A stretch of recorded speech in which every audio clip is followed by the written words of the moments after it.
লুৎফর সিদ্দিকী আমাদের chief অ্যাডভাইজারের special envoy, উনি ড্যাভোসে গিয়েছিলেন এবছরের ওয়ার্ল্ড ইকোনমিক ফোরামে অংশ নিতে। সেখানে সিরিজ অফ মিটিং হয়েছে ইম্পর্ট্যান্ট ওয়ার্ল্ড লিডারদের সাথে।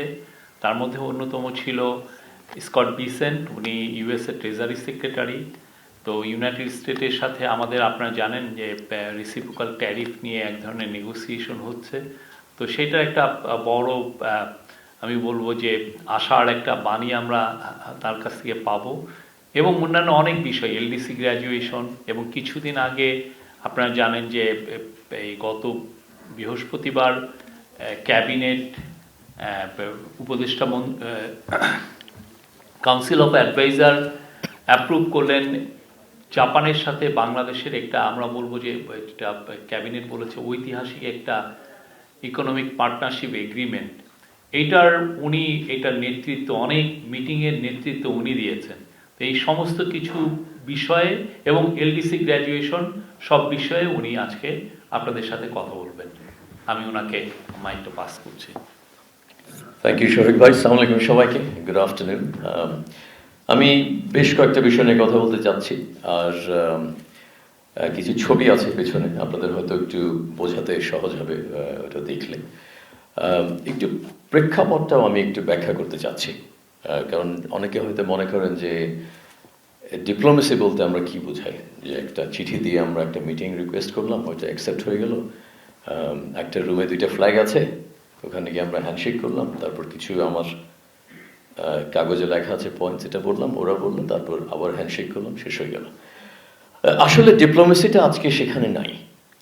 আর ডাভোস ওয়ার্ল্ড ইকোনমিক ফোরামের ফরম্যাটটা এই নতুন যুগের ডিপ্লোমেসির জন্য খুবই গুরুত্বপূর্ণ, কারণ এখানে একটা সেমি ফর্মাল স্ট্রাকচার থাকে। আগের থেকে কিছু বাইল্যাটারাল সেট করা হয়। আমার 18 থেকে 20টা মন্ত্রী অথবা সরকার প্রধান পর্যায়ে বাইল্যাটারাল মিটিং আগের থেকে সেট করা ছিল, দ্বিপাক্ষিক। তারপর ওখানে যাওয়ার পর তৎক্ষণিক সুযোগ পেয়ে তখন আরও কিছু করতে হয়, তখন আরও হয়তো 5-6টা। আরেকটা ফরম্যাট হলো যে প্রাইভেট রাউন্ড টেবিল হয় কয়েকটা। এক একটা রাউন্ড টেবিলের চেয়ারপারসন সাধারণত হয় একজন রাষ্ট্রপতি বা প্রধানমন্ত্রী। এরকম 5টা সেশনে আমাকে আমন্ত্রণ করেছিল।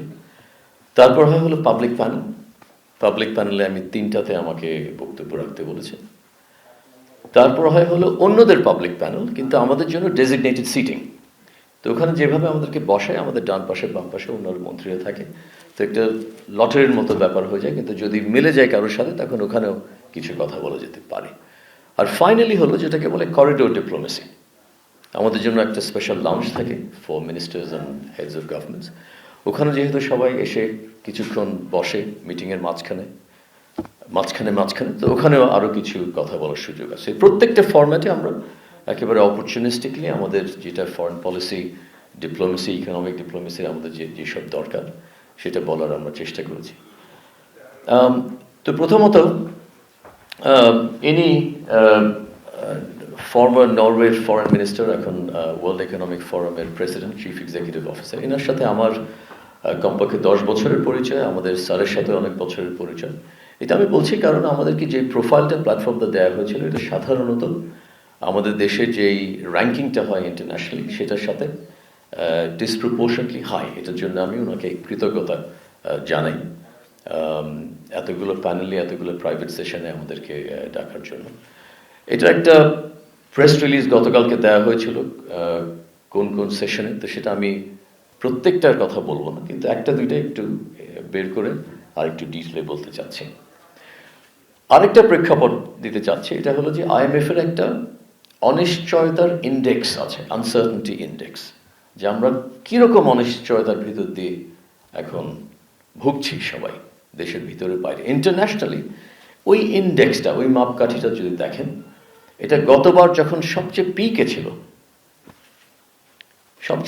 ছিল হলো কোভিডের সময়, তার তুলনায় এখন দ্বিগুণ, আর 10 বছর আগের তুলনায় এখন 5 গুণ। So it's a highly uncertain world. আর এই আনসার্টেন ওয়ার্ল্ডের মূল থিমটা হলো জিও পলিটিক্স। আর জিও পলিটিক্সের মূল থিমটা হলো বড় বড় দেশগুলো, ওদের মধ্যে relationship, China, US, European Union, US. এবার বিশেষ করে আমাদের ডাভোস শুরু হওয়ার আগের দিন গ্রিনল্যান্ড নিয়ে ইউএস প্রেসিডেন্টের যখন একটা অ্যানাউন্সমেন্ট হলো যে আমি গ্রিনল্যান্ডটা I want to take it, এটা নিয়ে একটা অনেক তোড়ফোড় লেগে গেল। এটার কারণে গ্লোবাল ব্যান্ডউইথ যেটা বলে এটা পুরাটা ওদের বিষয়ের উপর থেকে গেল। তো আমাদের জন্য তখন চ্যালেঞ্জ হয়ে যায় যে আমরা কিভাবে এর মধ্যে বাংলাদেশ সম্বন্ধে কিছু বলার সুযোগ পাবো। তো এটাই আমাদের উদ্দেশ্য ছিল। আমরা একটু নেক্সট ফটোটায় যাই। ইনি হলো ক্যানাডার ফাইন্যান্স মিনিস্টার ফ্রাঁসোয়া শাম্পেইন। এনার সাথে আমার 12 বছর আগে প্রথম পরিচয় হয়। আমরা একসাথে মিয়ানমারে গিয়েছিলাম যখন আমরা দুজনই প্রাইভেট সেক্টরে। তো ওনার সাথে মিটিংয়ের সময় উনি আমাকে বললো, এটা খুবই আমার কাছে ইম্পর্টেন্ট মনে হলো। উনি বলছে, দেখো, not everyone thinks about Canada when they wake up in the morning. এটা আমাদের বেলায় প্রযোজ্য। সবাই ঘুম থেকে উঠে বাংলাদেশ সম্বন্ধে চিন্তা করছে, এরকম আমাদের কিন্তু ধারণা করা উচিত না। আমাদেরকে প্রাসঙ্গিক করতে হবে অন্যদের এজেন্ডাতে। কেন আমাকে তার সময় আর মনোযোগটা দেবে, এটা আমাদেরকে বারবার চিন্তা করতে হয়, চেষ্টা করতে হয়। তো এটা আমি ধারণ করে it's part of our strategy, আমাদের ফরেন পলিসি ডিপ্লোমেসি স্ট্র্যাটেজি, এটা একটু মনে রাখতে হবে। এনার সাথে বাইল্যাটারাল করাতে যে জিনিসটা আসলো যে কানাডার সাথে আমাদের একটি ইনভেস্টমেন্ট ট্রিটি অনেকদিন ধরে পেন্ডিং আছে, এটা আমরা এখন ক্লোজ করে ফেলবো। হয়তো আমাদের পর্যায়ে মিটিংটা আগে হয় না, এই জন্য আগে নেই, কিন্তু এটা আমরা এগিয়ে ফেলবো। Next please. এর পরেরটা। আচ্ছা, তো আমি যে বললাম যে পাবলিক প্ল্যাটফর্ম আমাকে দেওয়া হয়েছিল 3টা, তো তার মধ্যে এটা একটা। আপনি আরো নেক্সট 2টা স্লাইড তাড়াতাড়ি চলে যান, জাস্ট ছবিতে দেওয়া আছে, এগুলোর ভিডিও অনলাইনে পাওয়া যাবে। প্রতিটাতে আপনারা লক্ষ্য করবেন যে আমি প্যানেলের সাবজেক্ট যাই হোক না কেন, বাংলাদেশ কিভাবে এই এজেন্ডার জন্য গুরুত্বপূর্ণ, এটা আমরা ধরে রাখার চেষ্টা করি। আমাদের কিন্তু অনেক কিছু বলার আছে, আমাদের অনেক কিছু কন্ট্রিবিউট করা আছে, কিন্তু অনেকে হয়তো সেটা জানে না। তো প্রতিটাতে আমাদের অনেক আগে থেকে এটা একটু প্ল্যান করতে হয়। প্রথম দিন সকালে যে মিটিংটা ছিল, এটা হলো সৌদি আরবের ওদের 4 জন মন্ত্রী, আর বাম পাশে যিনি মহিলা আছেন princess Rima, she is a senior member of the royal family, cabinet র্যাঙ্কে উনি, ওদের অ্যাম্বাসেডর টু দ্য ইউএস। উনি আর ইজিপশিয়ান ইকোনমি মিনিস্টার, এর আগে ছিলেন ট্যুরিজম মিনিস্টার। এদের সাথে আমার একটা বৈঠক হলো যে ট্যুরিজম ইন্ডাস্ট্রিকে নিয়ে কী করা যায়। একটা তথ্য হলো যে গত বছর ইজিপ্ট আর সৌদি আরবিয়াতে রেকর্ড অ্যামাউন্ট অফ ট্যুরিজম হয়েছে। এখন ওদের পিরামিড আছে, ওদের আরো ফিজিক্যাল কিছু অ্যাট্রাকশন আছে, কিন্তু ওদের ট্যুরিজমের মেইন কারণটা হলো যে এটার উপর ভিত্তি করে ওরা কিভাবে একটা এক্সপিরিয়েন্স তৈরি করে, ট্যুরিস্ট এক্সপিরিয়েন্স তৈরি করে টেকনোলজির মাধ্যমে, অন্যান্য মাধ্যমে। তো এটা নিয়ে আমাদেরকে ওরা সাহায্য করবে। আমি আমার নোটসে রেখে যাব পরবর্তী সরকারের জন্য যে ট্যুরিজম নিয়ে একটা খুব বেশি কাজ করার সুযোগ আছে, বিশেষ করে কারণ যে ট্যুরিজম একটা সেক্টর যেখানে অনেক কর্মস্থান পাওয়া যায়। এমপ্লয়মেন্ট রেশিও সব ইন্ডাস্ট্রির তুলনায় ট্যুরিজমের সবচেয়ে বেশি হয়। এটা টেকনোলজির কারণে এই চাকরিগুলো চলে যায় না, বরং সেটা গ্রোথ সেক্টর। আচ্ছা, নেক্সট। ইনি হলো ইজিপ্ট ট্যুরিজম মিনিস্টার। তারপরেটা যে আচ্ছা, তো ইনি হলো IMF এর প্রেসিডেন্ট ক্রিস্টালিনা। আমাদের স্যারের অনেক পুরনো সম্পর্ক আছে, প্রফেশনাল রিলেশনশিপ আছে ওনার সাথে, যার কারণে আমাদের যে IMF নেগোসিয়েশনটা হয়েছে এটাতে খুবই আমরা সুবিধা পেয়েছি। উনি আর ওনার যে এখন নাম্বার 2 ফার্স্ট ম্যানেজিং ডাইরেক্টর বলে ড্যান ক্যাটস, উনি হলো ডোনাল্ড ট্রাম্পের অ্যাপয়েন্টি। ওনার সাথে আমার পরিচয় আছে। তো এই রিলেশনশিপ থাকার কারণে আমরা এই গত 1 বছরে কয়েকটা নেগোসিয়েশন পয়েন্টে আমাদের কিছু সুবিধা হয়েছে। এখানে উনি আমাদেরকে বললেন যে she wants to commend us for our reforms. আমরা যদি 14-15 মাস আগে দেখি, IMF যখন আমাদের সাথে বসেছিল তখন কয়েকটা সিনারিও দিয়েছিল আমাদের ইকোনমিতে কি কি হতে পারে, কারেন্সি, রিজার্ভস, রেমিটেন্স, এক্সপোর্ট, এই সব সিনারিও যদি আমরা দেখি তখন কি মনে হয়েছিল আর এখন আমরা কোথায় এসেছি, সেই তুলনায় আমরা একেবারে উপরের দিকে, দি আপার এন্ড অফ এক্সপেকটেশনস। এটার জন্য আমাদেরকে কংগ্রাচুলেট করলো আর বললো যে সৌদি আরবের মতো অন্যান্য দেশের সাথে আমরা ওদের রিফর্মস সম্বন্ধে যদি একটু শিখি আর জানি, পরবর্তীতে কি করতে হবে, আমাদের একটা ভিশন লাগবে। সৌদি আরবিয়া আছে ভিশন 2030, যে ওরা কোথায় যাচ্ছে, একটা ডেস্টিনেশন লাগবে। তাতে করে আমরা জানতে পারি যে আমাদের আসলে জবস প্ল্যানটা কি। আমাদের এআই প্ল্যানটা কি, আমাদের ট্যুরিজম প্ল্যানটা কি, একটা প্ল্যান এর সেভাবে থাকলে, অ্যাকশন স্টেপস থাকলে তখন এটা ফলো আপ করা ইজি হয়। তো এখান থেকেও IMF এর সাহায্য পাওয়া যাবে যদি আমরা চাই। নেক্সট, ইনি হলো ড্যান ক্যাটস, যে বললাম ডোনাল্ড ট্রাম্পের appointee to the IMF। Next, ইনি হলো Scott Bessent, treasury secretary, finance minister আমেরিকার, ক্যাবিনেট লেভেলে। ইনি বোধহয় এখন হাইয়েস্ট র্যাঙ্কিং আমেরিকান অফিসিয়াল যাদের সাথে আমাদের অন্তর্বর্তী সরকারের ইন পার্সন মিটিং হলো। এনার সাথে কথা বলার একটা মূল বিষয় ছিল যে আমরা যে এত প্রোগ্রেস করেছি, আমাদের যেখান থেকে যে টিমটা, ডক্টর খলিলুর রহমান, বশির ভাই, কমার্স সেক্রেটারি সাহেব, আমরা অনেকে মিলে, আরও অনেকে মিলে, এটা প্রথম থেকে আমরা ওদের সাথে একটা কনস্ট্রাকটিভ অ্যাপ্রোচে কাজ করছি। সেটার একমাত্র কারণ হলো যে ওরা যেসব জিনিস চাচ্ছিল, নন ট্যারিফ ব্যারিয়ার যেটা ওরা বলে, এগুলো আমাদের রিফর্ম এজেন্ডার সাথে অনেকটা মিলে যায়। ওরা বলে যে ইজ অফ বিজনেস বাড়াতে হবে। তো আমাদের আশিক চৌধুরী, NBR, সবাই, পোর্টের চেয়ারম্যান সাহেব, সবাই কিন্তু একই জিনিস নিয়ে কাজ করছে, যার কারণে আমরা প্রোগ্রেস খুব তাড়াতাড়ি দেখাতে পেরেছি। যার কারণে ওদের দৃষ্টিকোণ থেকে দেখলে বাংলাদেশ খুবই কনস্ট্রাকটিভলি এই বিষয়টা ডিল করেছে। আমরা যেই ডেফিসিটটা নিয়ে শুরু করেছিলাম, $6 বিলিয়ন ডেফিসিট, এখন অলরেডি সেই ডেফিসিটটা অনেকটা কমে গেছে। এখন মুশকিল হলো, যেটা প্রথম দিকে বললাম, যে ওনাদের মনোযোগটা আমাদেরকে, বিশেষ করে ওনাদের বলতে হলো প্রেসিডেন্ট ট্রাম্পের অ্যাটেনশনটা লাগবে, because ultimately the decision is by him. এখন এই মিটিংয়ের পর আজকে ওনার ডেপুটি, তারপর আমাদের চিফ নেগোসিয়েটর, ওনাদের সাথে আমার হোয়াটসঅ্যাপে ইমেলে এক্সচেঞ্জ হওয়ার পর একটু আমাদেরকে আশ্বাস দিল যে আমাদের যেটা এখন আছে 20% রেসিপ্রোকাল ট্যারিফ, এটা আমরা কিছু ইমপ্রুভমেন্ট পেতে পারি, আর এটা ছাড়া আরও কিছু কয়েকটা সেক্টরে আরও কিছু ইমপ্রুভমেন্ট পেতে পারি। আমি এর বেশি আর কিছু বলবো না, কারণ এটা যখন আমরা সংবাদটা পাবো, আমরা আশা করছি এই সপ্তাহ শেষের থেকে বা আগামী সপ্তাহ থেকে হয়তো পাবো। তো যখন হবে তখন এটা আমরা আরেকটু পাবলিকলি বলবো, কিন্তু এতটুকু আমি বলবো যে আমাদের কম্বাইন্ড ইকোনমিক ডিপ্লোমেসি মনে হচ্ছে কাজে দিচ্ছে। Let's move next. তারপরে ইনি হলো জাপানের ট্রেড মিনিস্টার, এনার সাথে আমাদের EPA সাইন হয়েছে রিসেন্টলি, আপনারা জানেন। এটা আসলে একটা বিরাট ব্যাপার। কারণ হলো যে আমাদের এর আগে কেন হয়নি, এর আগে আমাদের কোনো দেশের সাথে কোনো ফ্রি ট্রেড এগ্রিমেন্ট বা ইকোনমিক পার্টনারশিপ এগ্রিমেন্ট হয়নি। মূল কারণ হলো যে অন্য দেশের সাথে যখন আমরা নেগোশিয়েট করি, নেগোশিয়েটের মানে হলো যে আমাদের নেগোশিয়েটারদেরকে আমরা এম্পাওয়ার করে পাঠাবো যে তোমরা এইসব বিষয়ে ছাড় দিতে পারো, এইসব বিষয়ে ছাড় দিতে পারো না। এর আগে আমাদের নিয়মটা ছিল যে ওই পক্ষ আমাদেরকে ওদের লিস্ট পাঠাবে, আমরা তখন ওই লিস্টটাকে দেখে বিভিন্ন মন্ত্রণালয়ে চিঠি লিখি। ওই চিঠি যখন ফেরত আসবে, তারপর ওইটাকে আবার সামারি করে আবার চিঠি পাঠাই। ততদিনে ওরা মুভ অন করে ফেলেছে, ওরা বলছে না আমাদের আর সময় নেই। এইবার আমরা প্রমিস করলাম ওদেরকে যে আমরা 1 বছরের মধ্যে শেষ করার চেষ্টা করব। আমরা যেটা আমাদের দেশের স্বার্থ, এটা দেশের স্বার্থ, এটাতে আমরা কম্প্রোমাইজ করব না, কিন্তু procedurally we will make sure that it's efficient. যেটার কারণে বশির ভাই, আমরা অনেক সময় অনেক রাত পর্যন্ত ঢাকাতে, টোকিওতে we negotiated all the way to the end. এখন নেগোসিয়েশনটা শেষ হয়েছে, দোনো পক্ষ এটাতে এগ্রি করেছে, আর আগামী 2-1 সপ্তাহের মধ্যে এটা আনুষ্ঠানিকভাবে স্বাক্ষর করা হবে। এটা একটা সংস্কার বলতে পারেন আমরা, যেটা আমরা রেখে যাচ্ছি আগামী দিনের জন্য।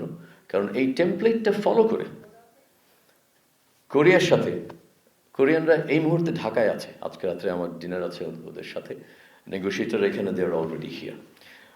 সিঙ্গাপুরের সাথে প্রায় অর্ধেক হয়ে গেছে। আমরা আসিয়ানের সাথে শুরু করে, গত সপ্তাহে প্রথম মিটিংটা হলো জাকার্তাতে। UAE সরকারের সাথে শুরু করেছি। UAE বলেছিল যে আমরা যদি শুরু করি, তুমি কি কনফিডেন্ট যে তোমরা এটার সাথে এনগেজ থাকতে পারবো? তো আমরা পারবো। তো এই ক্যাপাবিলিটিটা আমরা রেখে যাচ্ছি, এটা আমার মনে হয় একটু সবার জানা উচিত। ইনি হলো কোরিয়ান ট্রেড মিনিস্টার, একই গল্প। আরেকটু পর, নেক্সট স্লাইড। আচ্ছা, একটু আগে যান। এটা হলো যে জাপানি ট্রেড মিনিস্টার, ওনাদের দিক থেকেও বাংলাদেশের সাথে চুক্তিটা খুবই ইম্পর্টেন্ট, কারণ ওনারা LDCর সাথে কখনো FTA করেনি আগে। আর আমাদেরকে বলেছিলেন আমরা যদি এটা নিয়ে আগাতে পারি, তাহলে LDC গ্র্যাজুয়েশনের পর আমাদেরকে 3 বছরের ট্রানজিশন দেবে, যেটা ইট ওয়াজ নট গ্যারান্টিড। এটা আমাদের নেগোসিয়েশন কারণে ওরা অক্টোবর নভেম্বর মাসে অ্যানাউন্স করলো। এটা ওনার সোশ্যাল মিডিয়াতে উনি এটা নিয়ে এসেছেন। আচ্ছা, এবার একটু মুভ অন করি আমরা। প্রাইভেট সেশন যেটা বললাম, এটা এরকম দেখতে হয়। এটা হলো একটা প্রাইভেট সেশন আসিয়ান ট্রেড মিনিস্টারদের। আমার ডান পাশে কোরিয়ান, ওখানে সামনে হলো ক্যাম্বোডিয়ান, এখানে অন্যান্য দেশ থাইল্যান্ড বোধহয়। তো আমাদের মধ্যে কয়েকটা কমন নেগোসিয়েশন পয়েন্ট কি হতে পারে, বা আমাদের নিজেদের মধ্যে ট্রেড এগ্রিমেন্ট কি হতে পারে, একটা কিউরেটেড ডায়ালগ বলে। Let's move.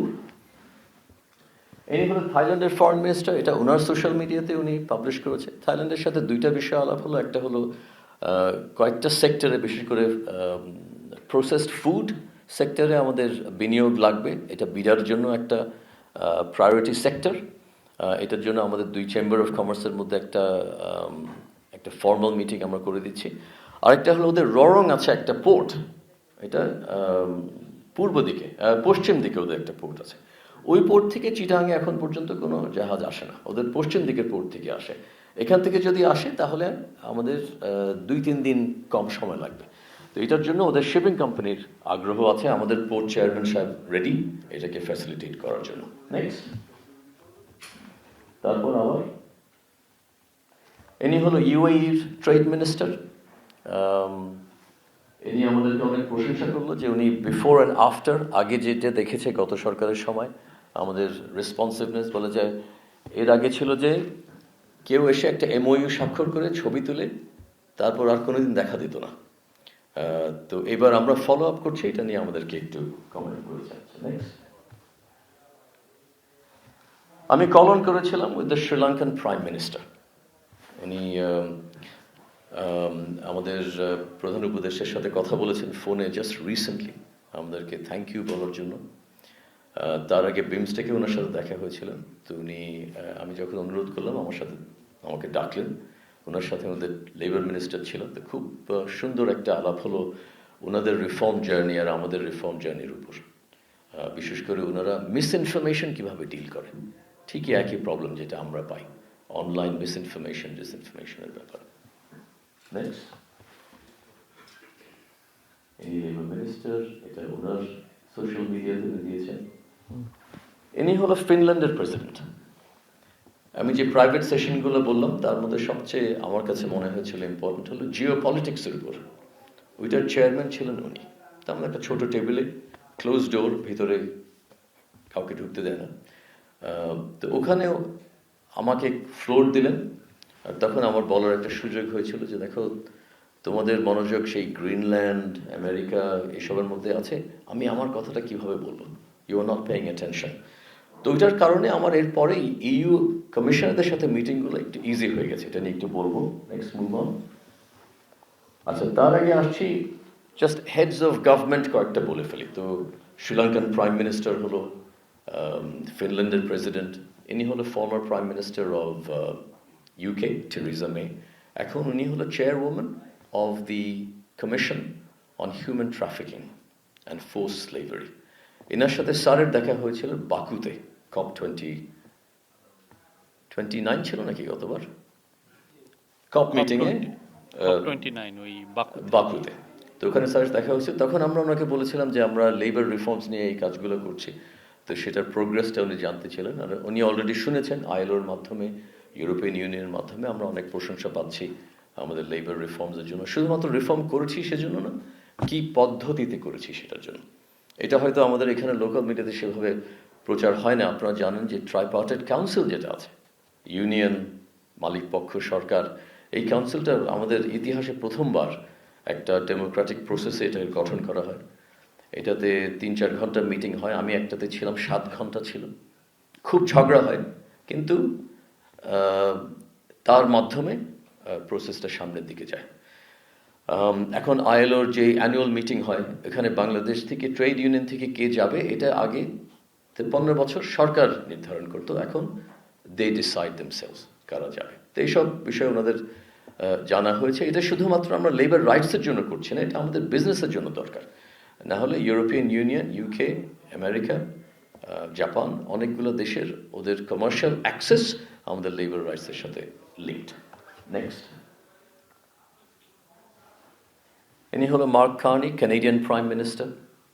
তারপরে আবার ইনি হলো শেহবাজ শরীফ, পাকিস্তান প্রাইম মিনিস্টার। ওনার সাথে আমার বাইল্যাটারাল হয়নি, ওনার সাথে যেটা বললাম যে একটা ওই করিডোর ডিপ্লোমেসি হয়, আমার সাথে একটা টাইমে মিলে গেছিলো দেখে ওনার সাথে একটু আলাপ করলাম কিছুক্ষণ। নেক্সট, ইনি হলো Kevin Rudd, Australian former prime minister. ওনার সাথে আমার ওয়াশিংটন ডিসিতে এর আগে অনেক আলাপ হয়েছিল, ট্যারিফ বিষয়ে, জিও পলিটিক্স বিষয়ে আমাকে অনেক সাহায্য করেছেন উনি। নেক্সট, আবার কই একটু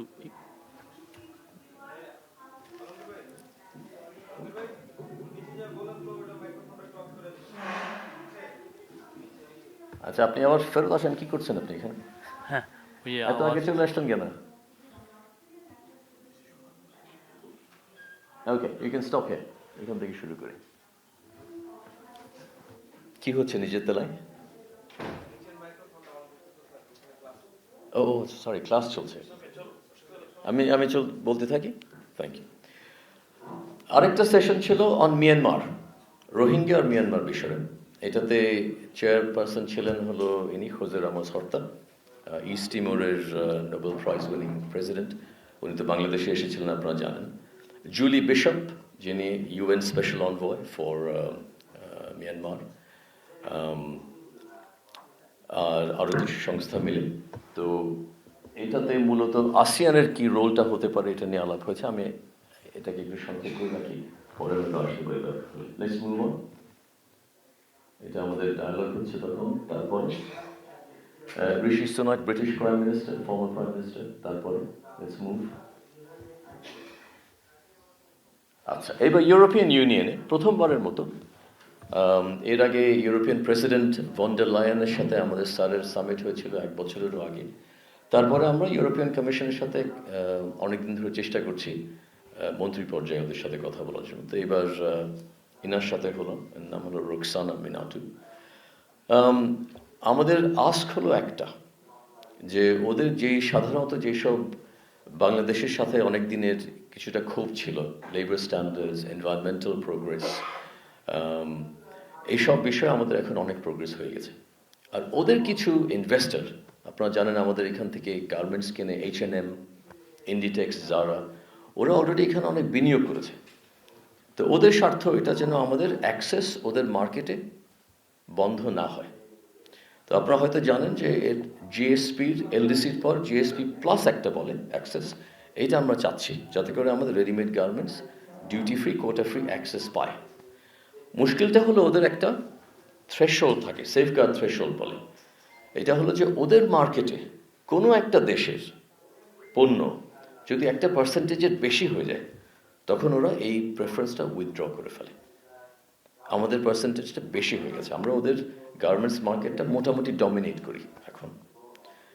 এই কারণে এখন জিএসপি প্লাস যেটা নিয়ম আছে, এটাতেও আমাদের খুব একটা সুবিধা হবে না 2029 সালের পর। আসলে আমাদের দরকার হলো এখন ফ্রি ট্রেড এগ্রিমেন্ট করা যত দ্রুত সম্ভব। ইউরোপিয়ান ইউনিয়ন ওদের ফ্রি ট্রেড এগ্রিমেন্টের জন্য সবসময় স্লো। বছরের পর বছর ইন্ডিয়ার সাথে এটা করার চেষ্টা করে। আজকে এই সপ্তাহে ওরা ইন্ডিয়ার সাথে কমপ্লিট করবে। তো আমার আস্ক হলো যে দেখো, আমরা প্রস্তুত, আমাদের সাথে তোমাদের সচিব পর্যায়ে ভালো সম্পর্ক আছে। রিসেন্টলি একটা এগ্রিমেন্ট সাইন করা হয়েছে, এনগেজমেন্ট প্ল্যাটফর্ম বলে, ওইটার মাধ্যমে আমরা ফ্রি ট্রেড এগ্রিমেন্ট চাই। এটা আমাদের জন্য খুবই ইম্পর্ট্যান্ট। আমি নোটস রেখে যাব আমাদের পরবর্তী সরকারের জন্য, এই রিলেশনশিপটা, এই ডিপ্লোমেসিটা যেন চালিয়ে যায়। কারণ আমাদের এলডিসি গ্র্যাজুয়েশনের পর কন্টিনিউড মার্কেট অ্যাক্সেসের জন্য এটা দরকার। এটা ওরা টেকনিক্যাল লেভেলে সবাই জানে, কিন্তু যেটা বললাম প্রথমে, ওদের অ্যাটেনশনটা লাগবে। এটা কেন ওদের জন্য গুরুত্বপূর্ণ, এটা বারবার ওদেরকে মনে করে দিতে হয়। ইউরোপিয়ান ইউনিয়নের আরেকজন কমিশনার, যার সাথে আমি দেখা করতে চাচ্ছিলাম, উনি ইনি পাচ্ছিলাম না মিটিংটা।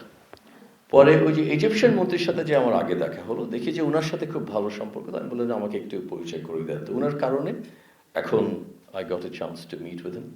ওনার সাথে বায়োলেটারাল করলাম, একই মেসেজ। কিন্তু ওনাদের যে সবচেয়ে ইম্পর্টেন্ট কমিশনার, ট্রেড কমিশনার, উনি ডাভোসে নেমে আমার জানা মতে 2-3 ঘন্টার মধ্যে ফেরত চলে গেছে। কারণ হলো তখন ডোনাল্ড ট্রাম্প বললো যে তোমরা যদি গ্রিনল্যান্ড নিয়ে আমার সাথে এনগেজ না করো, তাহলে তোমাদের উপর আমরা আরও এক্সট্রা 10% ট্যারিফ দিয়ে দেবো। ওই ট্যারিফটা রিটালিয়েট কীভাবে করবে, এটার জন্য ট্রেড কমিশনার ফেরত চলে গেছে অফিসে ব্রাসেলসে টু ডিল উইথ দ্যাট। এটা আরেকটা উদাহরণ যে আমাদের জন্য গুরুত্বপূর্ণ একটা বিষয়, আমি প্রস্তুত এটা নিয়ে ডিল করার জন্য, তখন অন্য একটা এজেন্ডা নিয়ে যায়। তো এনার সাথে আলাপ হলো, we will talk on zoom, যে আমরা একটা জুম সেট আপ করে উনি সাহায্য করবে আমরা যাতে করে আমাদের এজেন্ডাটা বাড়াতে পারি। আরেকটা কথা একটু বলে, একটা জেনারেল পয়েন্ট, আচ্ছা এটা WTO সময় বলবো, লেটস মুভ। তো এটা ইউরোপিয়ান ইউনিয়ন হয়ে গেল, এবার হলো WTO। Ngozi, নাইজেরিয়ার ফর্মার ফরেন মিনিস্টার, এখন WTO ডিরেক্টর জেনারেল, আমার সাথে অনেক আগের পরিচয়, স্যারের সাথে আরও অনেক আগের পরিচয়। ওনার সাথে একটা খুবই প্রোডাক্টিভ কনস্ট্রাকটিভ বাইল্যাটারাল হলো, আর ওনার এখন নতুন ডেপুটি আমেরিকান একজন অ্যাপয়েন্টেড রিসেন্টলি। আমি একটা জেনারেল পয়েন্ট এখন একটু বলি, যে নতুন গ্লোবাল অর্ডার যেটাতে আমরা আছি, এটা আমাদের জন্য একটা নতুন অ্যারেঞ্জমেন্ট। এর আগে আমরা মাল্টিল্যাটারাল ওয়ার্ল্ড অর্ডারের বেনিফিশিয়ারি ছিলাম। মাল্টিল্যাটারাল মানে হলো UN, WTO এরকম সংস্থাগুলো কিছু রাস্তা তৈরি করে দিত ডেভেলপিং কান্ট্রিদের জন্য। যারা ডেভেলপিং কান্ট্রি, যাদের এই লেভেলটা থাকবে, তাদের জন্য স্পেশাল কিছু হবে, প্রেফারেন্সিয়াল কিছু হবে। এখন প্রেফারেন্সিয়াল দুনিয়া থেকে আমরা সরে গিয়ে রেসিপ্রোকাল দুনিয়ায় চলে আসছি। এই জন্য ট্রাম্পের ল্যাঙ্গুয়েজগুলো ট্যারিফ হলো রেসিপ্রোকাল ট্যারিফের কথা বলা হচ্ছে।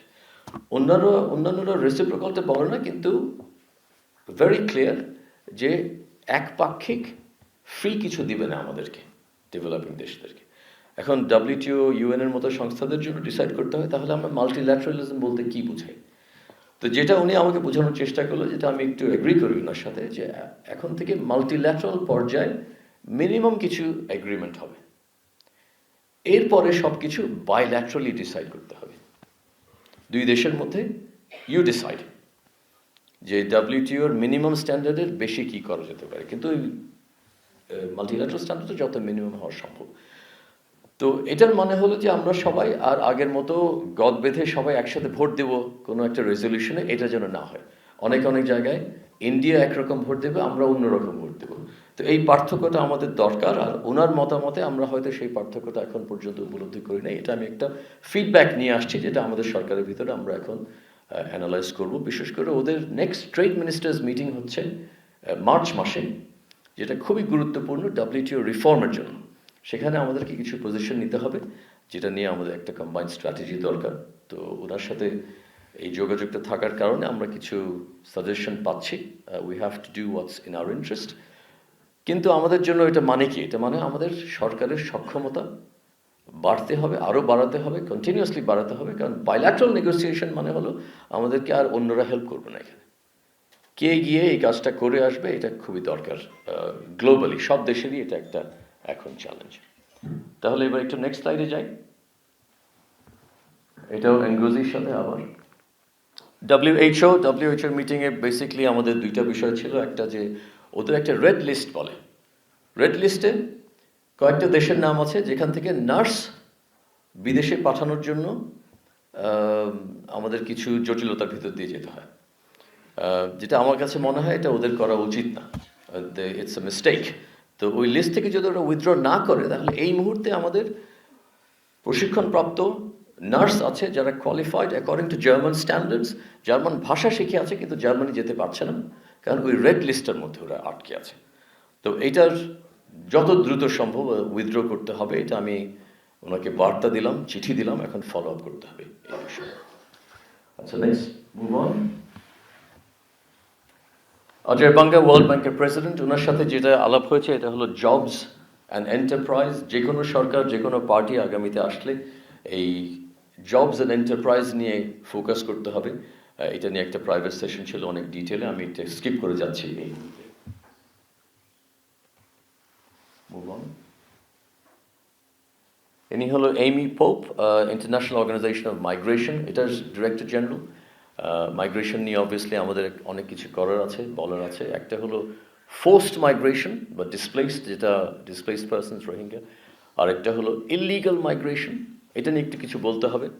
আমাদের রেপুটেশন হয়ে গেছে ইন্টারন্যাশনালি যে আমরা ইলিগাল মাইগ্রেশনের বিরুদ্ধে কখনো কোনো অ্যাকশন নেই না। একটা ধারণা হয়ে গেছে যে আমরা যত তাড়াতাড়ি যত বেশি লোক পাঠাতে পারি বিদেশে, ওদের ওয়েলফেয়ার চিন্তা করি না, বা এটা কি ইলিগাল বেশি গেলে অন্যান্যদের উপর, আমাদের পাসপোর্টের উপর, ভিসা পাওয়ার প্রবাবিলিটির উপর কী প্রভাব পড়তে পারে। এটা একটা রেপুটেশন হয়ে গেছে। এখন আমাদেরকে প্রমাণ করতে হবে, দেখিয়ে দিতে হবে যে না, আমরা এখন we taking it seriously.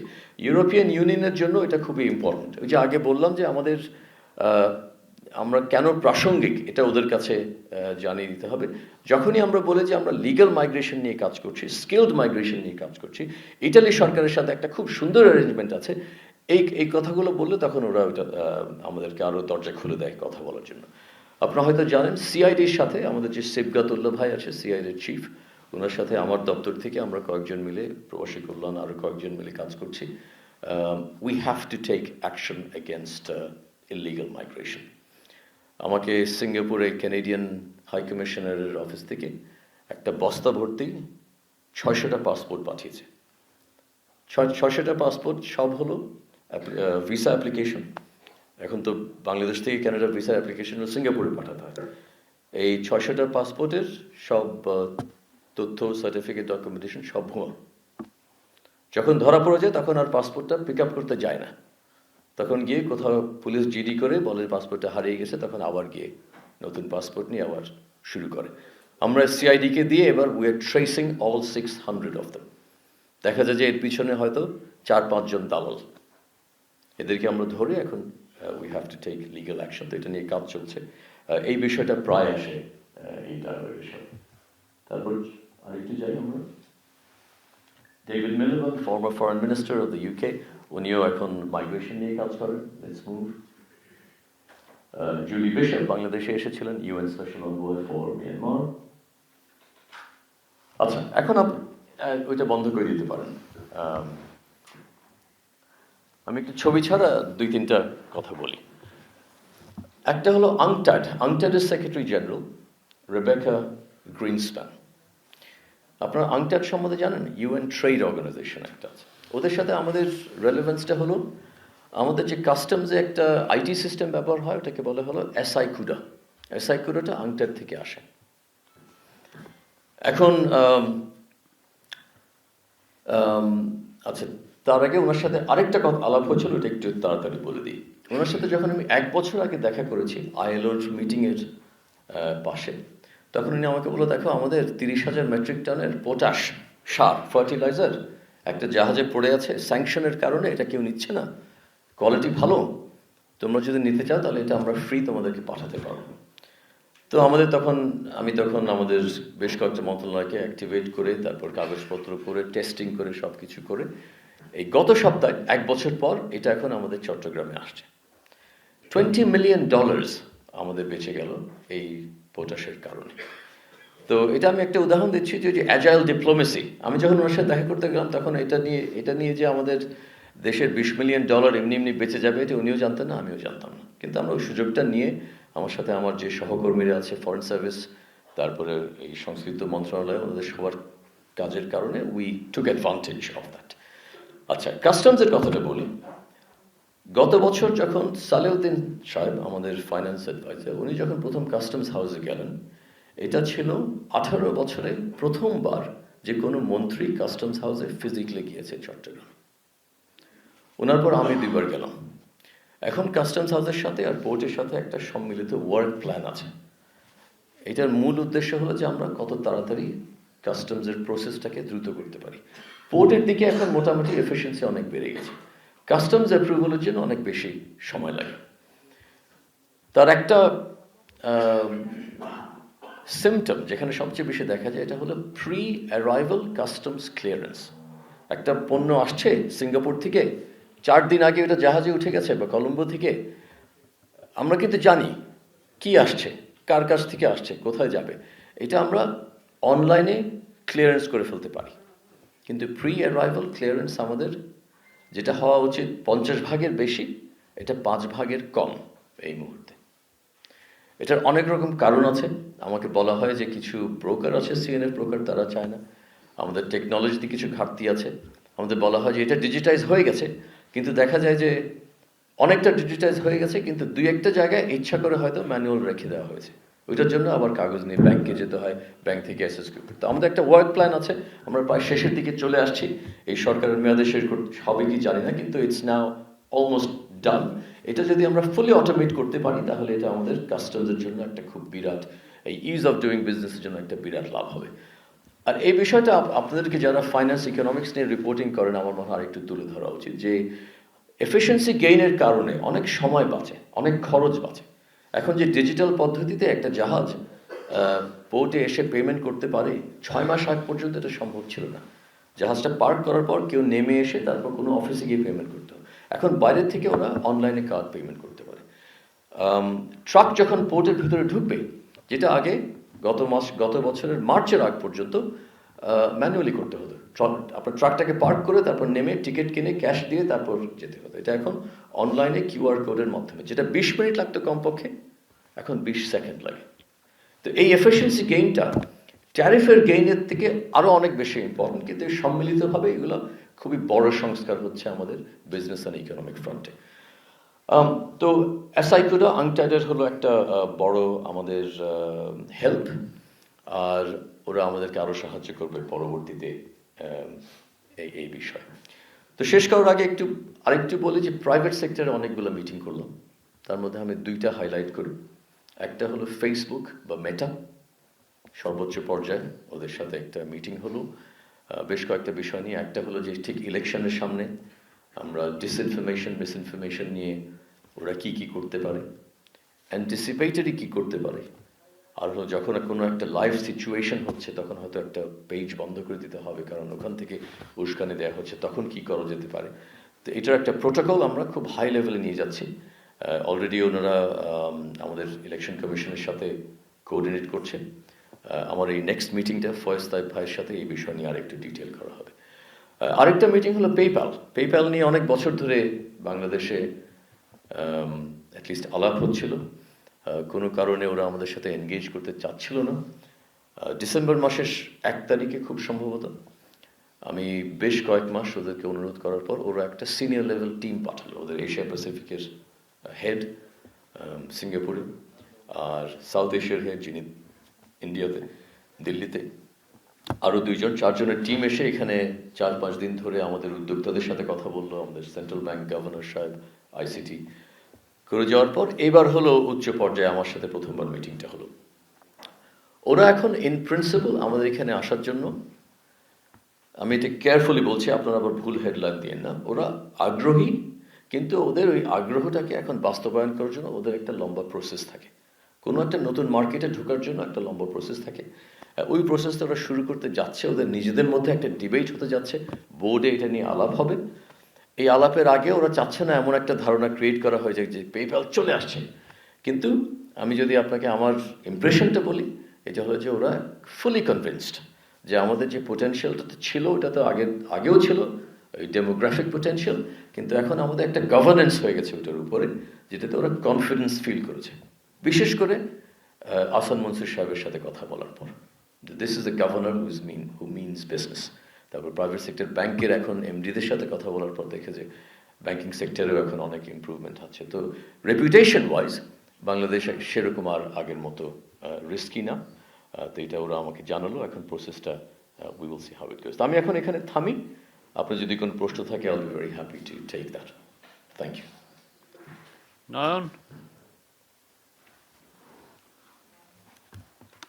Nayan, question আছে?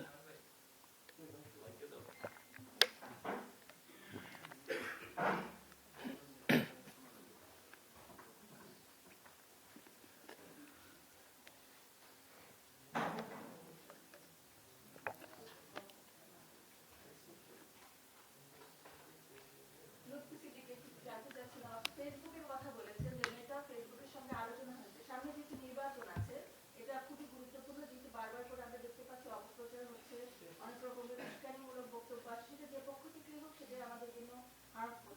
এক্ষেত্রে কি সহযোগিতা করতে পারবে বা কতটুকু আন্তরিকতা তারা দেখিয়েছে যেটা আমরা বেনিফিটেড হওয়ার নির্বাচনে যদি একটু পরিষ্কার করতে? জি, অ্যাবসলিউটলি। তো ওরা এইটার ইম্পর্টেন্সটা খুবই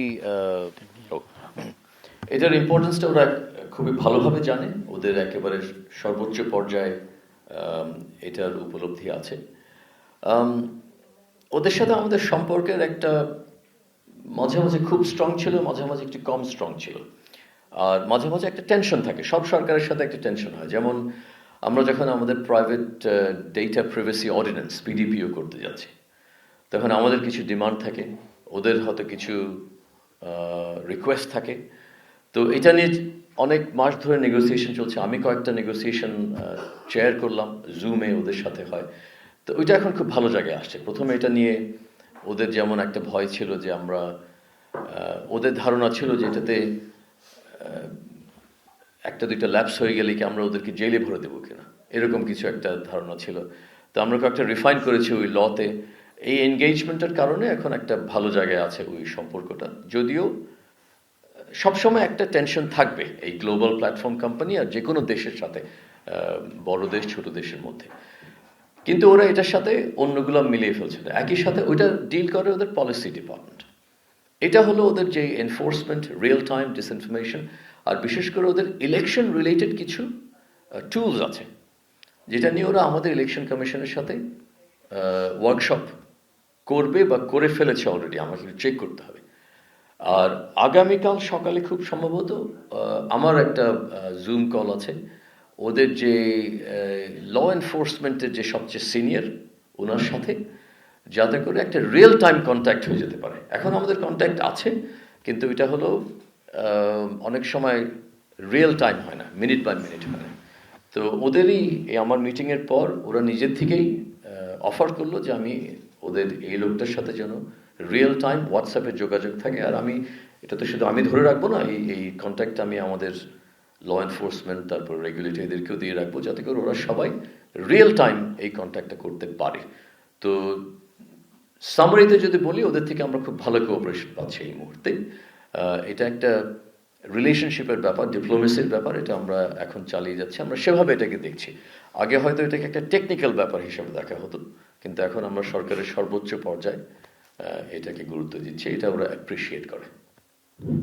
আমি আব্বাসউদ্দিন নয়ন, আমি বিজনেস স্ট্যান্ডার্ড পত্রিকায় কাজ করি। আমার ছোট দুইটা কোশ্চেন। প্রথমত, আপনি বলছিলেন যে আগামী সপ্তাহে ইন্ডিয়ার সঙ্গে ইউরোপের ট্রেড ডিল হচ্ছে, যেটা আমাদের জন্য সত্যি আশঙ্কার জায়গা। তো শোনা যাচ্ছে আমাদের আসলে প্রধান মার্কেট ইউরোপ। তো ইন্ডিয়া যদি এই প্রসপেক্টটা নিয়ে নেয়, ওদের সঙ্গে যুক্ত হয়ে যায়, আমাদের জন্য এটা চ্যালেঞ্জিং। বাংলাদেশের পুরো বাংলাদেশের ইন্ডাস্ট্রির জন্য চ্যালেঞ্জিং, আমাদের ইকোনমির জন্য চ্যালেঞ্জিং। বাংলাদেশের আসলে ইমিডিয়েটলি কি করা উচিত এটার জন্য? আপনি সেখানে এই ধরনের কোনো হিন্টস পেয়েছেন কিনা বিষয় তাদের সঙ্গে কথা বলে এটা।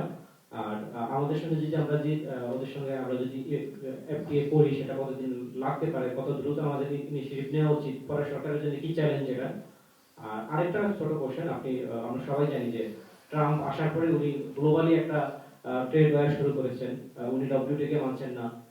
আমেরিকা সব বিজনেস পলিসি আমেরিকা চালাচ্ছে। তো ওয়ার্ল্ড ট্রেড ফোরামের একটা নিশ্চয়ই আলোচ্য বিষয় ছিল যে বিশ্বের বাকি দেশগুলো কিভাবে সেটাকে ম্যানেজ করবে। বাংলাদেশ, আপনি সেখানে প্রতিনিধিত্ব করেছেন, আপনি বাংলাদেশ সেটার উত্তরে কি বলেছে, বা বাংলাদেশ সেখানে এই বিষয়ে কি অভিমত দিয়েছে যদি জানাবেন। জি, দুটোটা খুবই ভালো প্রশ্ন। প্রথমটা বলি, এখন আসলে আমাদের এই যখন প্রতিটা হেডলাইন আমরা দেখতে পাবো, আজকে ইন্ডিয়ার সাথে হলো, কালকে ভিয়েতনামের সাথে হলো, এই প্রতিদিন প্যানিক করলে আমাদের কিন্তু আর বাঁচার উপায় থাকবে না। এখন নতুন যুগটা এমন হয়ে গেছে যে প্রতিদিন কোনো না কোনো হেডলাইন আমরা খুঁজে পাবোই, যেটার জন্য কান্নাকাটি করা শুরু করতে হবে। তো that is not the right approach. আর একটু বলছি, এটার কারণ হলো, যখন আমরা ট্যারিফ নেগোসিয়েশন শুরু করলাম আমেরিকান সরকার থেকে, প্রথম আমাদেরকে আপনারা কেউ কোনো ছাড় দেননি।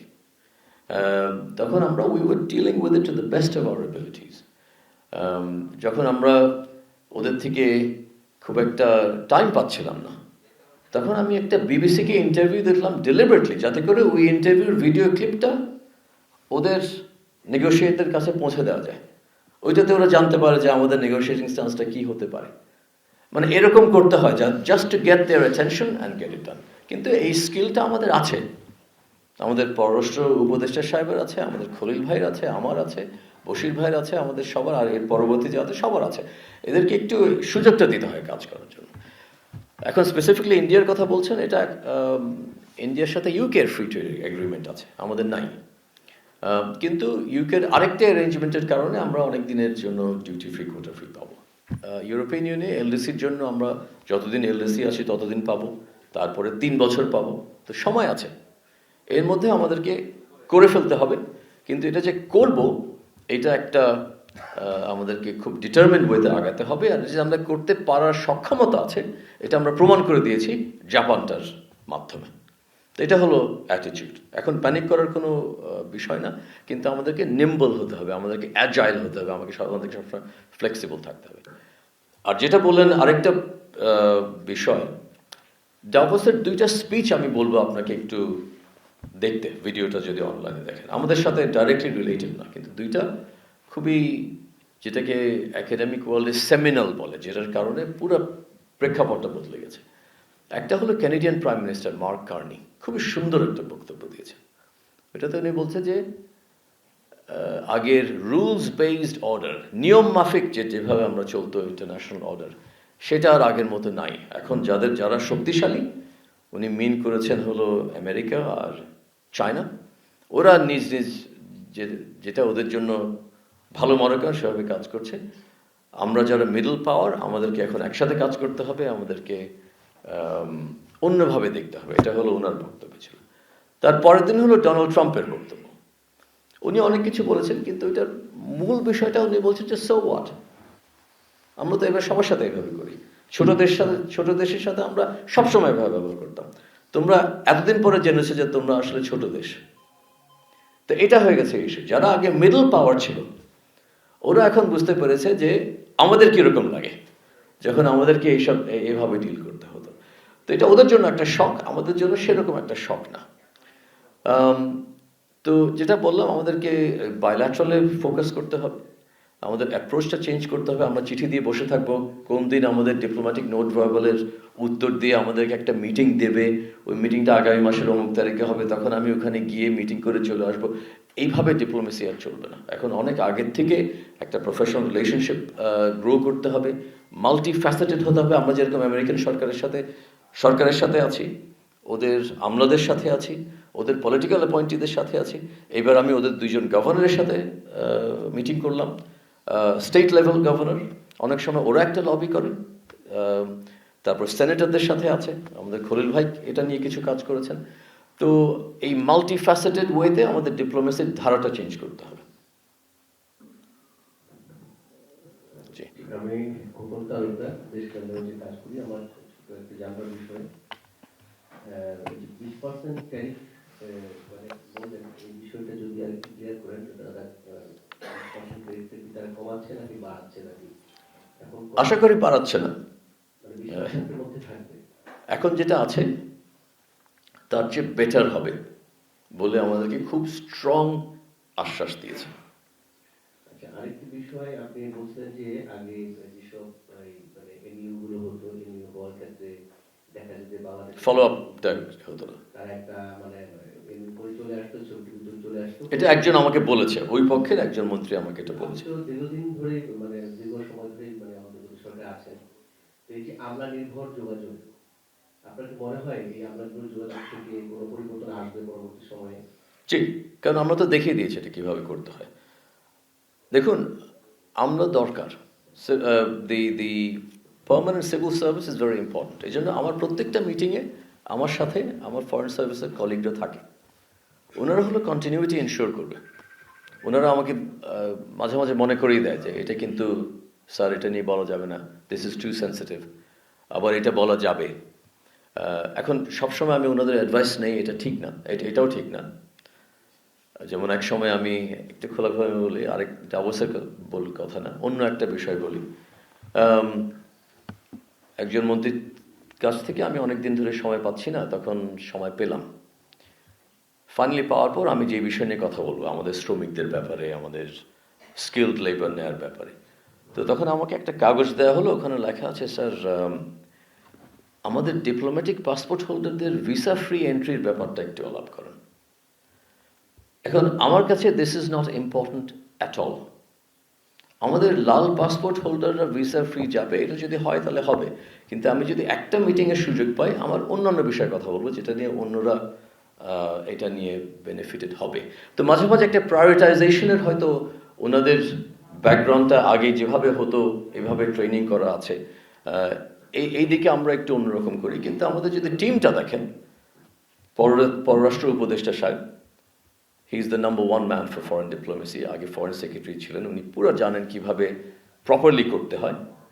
তারপরে হলো আমাদের ন্যাশনাল সিকিউরিটি অ্যাডভাইজার, উনিও ফরেন সার্ভিসে ছিলেন, তারপরে ইউএনএ ছিলেন। আমি হলো মূলত প্রাইভেট সেক্টর থেকে। আমাদের মধ্যে যে টিম ওয়ার্কটা আছে, আর এখন আমাদের যিনি foreign secretary, he is incredible. অনেকগুলো অ্যাম্বাসেডার সাহেব আছেন, আমাদের যে জাপানের দাউদ ভাই আছেন অ্যাম্বাসেডার, হি ইজ ইনক্রেডিবল।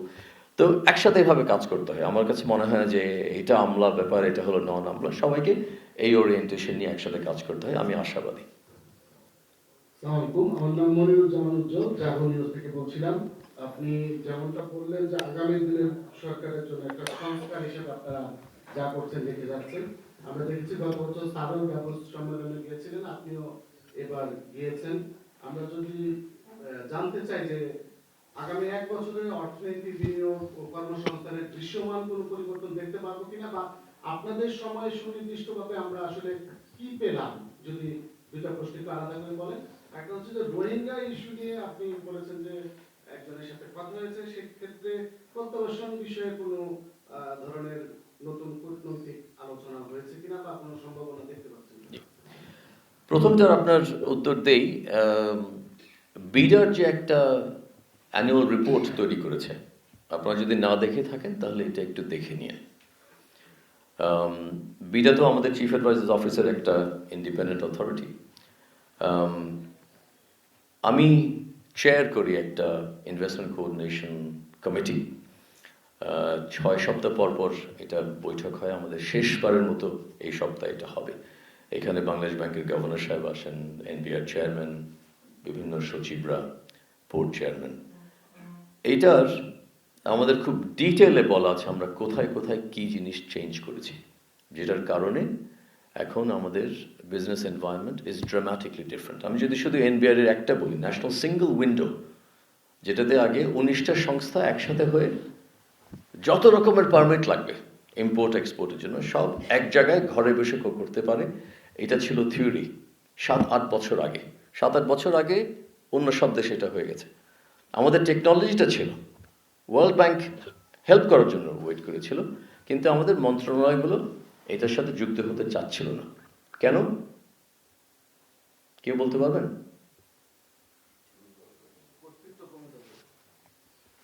ওনাদের তো ম্যানুয়ালি আমার অফিসে আসবে, এসে হাতে পায়ে ধরবে, তখন আমি হয়তো কিছু চাইবো, তারপর ওইটা যদি আমার ইচ্ছা হয় তাহলে পারমিটটা দেবো, না হলে দেবো না। তো আমরা দেখলাম যে খুব সহজে 9-10টা মন্ত্রণালয় এটার সাথে এগ্রি করলো, বাকি 9টা করছে না। তখন আমার ওই কমিটিতে আনলো এনবিআর চেয়ারম্যান সাহেব, আমরা ওখান থেকে একটু পুশ করলাম। তো আলটিমেটলি এটা হয়ে গেছে। All 19 organisations are part of that. এখন অন্যরা আরও যুক্ত হতে চাচ্ছে। ওয়ার্ল্ড ব্যাংক আমাদেরকে একটা এস্টিমেট দিল যে এই গত 3 মাস, 2.5 মাসে যে এটা চালু আছে, এটার কারণে 12 লাখ বার লোকজনকে কোনো অফিসে গিয়ে এই কাজটা করে আসতে হতো। এই 12 lakh visits have been saved, আর করতে হয় না। এটা স্কেলটা চিন্তা করে দেখেন, 12 লাখ বার কারো অফিসে গিয়ে আমাকে এই হয়রানিটা করে আসতে হতো, এটা এখন বন্ধ হয়ে গেছে শুধুমাত্র 3 মাসে। বিএমইটি প্রবাসী কল্যাণ, আপনারা কেউ গেছেন বিএমইটির অফিসে? কবে গিয়েছেন লাস্ট? 6 মাস আগে। 6 মাস আগেও দেখতেন ওখানে গেলে কাগজে ভর্তি, কাগজ ফাইল সব ভর্তি। এখন দেখবেন যে এগুলো কিছু নাই, কারণ পুরো প্রসেসটা ইজ 100% অনলাইন। এখন যদি কোনো শ্রমিক বিদেশে যাওয়ার জন্য ওদের একটা এমিগ্রেশন সার্টিফিকেশন লাগে, এটা এখন অনলাইনে করা হয়। তো এটা যখন অন্যান্য দপ্তরদেরকে আমরা বলতাম, সব দপ্তরকে বলবো না এটা তো সম্ভব না, আপনি বিদেশ থেকে আসছেন, আমাদের প্রেক্ষাপট বুঝেন না, আমাদের লোক তো অনলাইনে খুব একটা কমফোর্টেবল ফিল করে না। কেন যদি ভুল আপলোড করে ফেলে, তাহলে হেল্প ডেস্ক করে ফেলেন। তো এখন দেখবেন ওখানে গেলে যারা আগে এটা ম্যানুয়ালি করতো ওরা এখনো আছে, কিন্তু ওরা হলো আইটি হেল্প ডেস্ক। ওখানে শ্রমিকরা গিয়ে বলে বা ওনাদের আত্মীয়রা গিয়ে বলে যে আমি এটা অনলাইনে আপলোড করেছি, একটু দেখে দেন ভাই, আমি যদি ভুল করে থাকি তাহলে তো খুব বড় ভুল হয়ে যাবে, একটু দেখে দেন ঠিক আছে কিনা।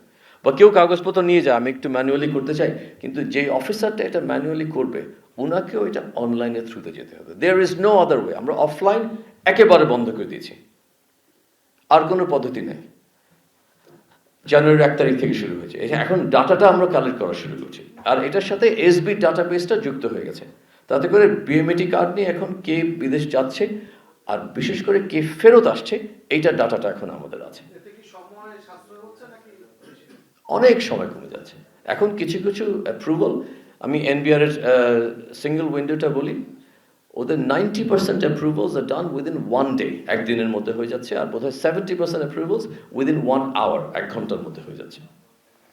আমি যদি একটা সংস্কার যদি বলি আগামী সরকার, যতগুলো সরকার আসুক সবার জন্য, এটা হলো যার যার অনলাইন প্রসিজিওর অলরেডি আছে, জাস্ট এটাকে একটু বেটার ম্যানেজ করার জন্য 2টা জিনিস করতে হবে। একটা হলো যে এটার সাথে সাথে সমান্তরালভাবে যে অফলাইন অপশনটা আছে এটা বন্ধ করে দিতে হবে। অনলাইন থাকলে মানে শুধু অনলাইন। এখন যে অনলাইন পারে না, ওরা যদি অফিসে আসে, আমরা ওইটা ওনাদের সামনে ওনাদেরকে দেখিয়ে দিব অনলাইন কীভাবে করতে হয়, কিন্তু অফলাইন আর কিছু নাই, ইনক্লুডিং পেমেন্ট। এই বিএমএটিতে যদি আপনারা যান, এখন একটা প্রবাসী কল্যাণ ব্যাংকের কাউন্টার ছিল, কাউন্টারটা এখনও আছে, ওখানে কেউ নাই। আগে ওখানে লাইন ধরতো, এখন পেমেন্টটা অনলাইনে হয়ে যাচ্ছে। তো এইটা একটা দরকার। যার যার অনলাইন প্রসিজিয়ার আছে প্লিজ এটাকে অফলাইনটা বন্ধ করে দেন। আর দ্বিতীয়ত এই ডাটাটা মনিটর করতে হবে সচিবদেরকে, মন্ত্রীদেরকে, কমপক্ষে মাসে একবার, দরকার হলে সপ্তাহে একবার, যে অনলাইন পদ্ধতিগুলো আছে এগুলো কি আসলেই কাজ হচ্ছে নাকি সার্ভার ডাউন হয়ে আছে কোথাও। সার্ভার ডাউন হলে কেন ডাউন হচ্ছে, শুধু এই কাজটা যদি করা হয় তাহলে আমাদের অনেক লাভ হয়ে যাবে। দ্বিতীয় প্রশ্ন ছিল মিয়ানমারের উপর। হ্যাঁ, মিয়ানমারের বিষয়টা খুবই কমপ্লিকেটেড জিওপলিটিক্যালি, কারণ এটাতে অনেকগুলো পার্টি আছে এখন। রাখাইনে আরাকান আর্মি আছে, ওখানে সেন্ট্রাল গভর্নমেন্টে এখন মিলিটারি গভর্নমেন্ট আছে, ওদের অপোজিশন এনএলডি আছে, তারপর জিওপলিটিক্যালি আসিয়ান আছে, এখন China is a big player. এখন দেখলাম যে রাশিয়া আবার কংগ্রাচুলেট করলো মিয়ানমার গভর্নমেন্টকে ইলেকশনে, আর ইউএন স্পেশাল অনভয় আছে। তো এটা নিয়ে আমি খুব ডিটেলে বলবো না কি হচ্ছে, কিন্তু অবভিয়াসলি এই যে রিটার্নের কথা বললেন, এটা আমাদের জন্য খুবই গুরুত্বপূর্ণ। আমাদের ডিপ্লোমেসিতে যেটা আমরা বলছি, এটা হলো অনেকগুলো বিষয় এখন গুলিয়ে ফেলা হচ্ছে, যে মিয়ানমারের ডেমোক্রেসি আছে কি আছে না, আং সান সুচি জেল থেকে বের হচ্ছে কি হচ্ছে না। আমার জন্য মনে হয়, আমাদের জন্য দ্যাট ইজ নট ইম্পর্টেন্ট, কারণ যেই সরকারি হোক না কেন, রোহিঙ্গা বিষয়তে ওদের মোটামুটি একই রকম ছিল স্টান্স। আমাদের জন্য যে এখানে একটা হিউম্যানিটেরিয়ান ক্রাইসিস হয়ে গেছে, আমাদের world's largest refugee camp is in Bangladesh, আর মিয়ানমার হলো এখন world's largest exporter of transnational crime. ওদের ওখান থেকে সাইবার ক্রাইম হয়, ট্রাফিকিং হয়, স্মাগলিং হয়, ড্রাগস। তো ইউএন স্পেশাল অনভয় আমাকে বললো Myanmar is now the single largest exporter of transnational crime. এসব যদি দেখেন তাহলে আমি যেটা বললাম যে the world is free riding on Bangladesh. Bangladesh এখন যেটা করছে, we are doing it's a public good, but the world is free riding on আস। আমাদেরকে আসলে এটাতে আরেকটু স্পটলাইট দিতে হবে। তো এটার জন্য অনেক অগ্রগতি হয়েছে। আপনারা জানেন ইউএনএ একটা হাই লেভেল কনফারেন্স হয়েছিল আমাদের স্যারের 1 বছর আগে রিকোয়েস্ট হওয়ার পর, যেটা ইউএন জেনারেল অ্যাসেম্বলি এটা নিয়ে এটা সাড়া দিয়েছে। আর আমাদের যে হাই রিপ্রেজেন্টেটিভ আছেন on Rohingya issues, doctor Khalilur Rahman, উনিও কাজ করছেন সব পক্ষের সাথে, ইনক্লুডিং সাম থার্ড পার্টিস যাদের ডাইরেক্টলি এটার সাথে যুক্ত না, কিন্তু ওদেরকে ইনভলভ করছে। ডিপ্লোম্যাটিকলি এটা জটিল, কিন্তু উনি এটাতে আছেন। আর কোনো প্রশ্ন আছে? Okay, thank you very much, thank you.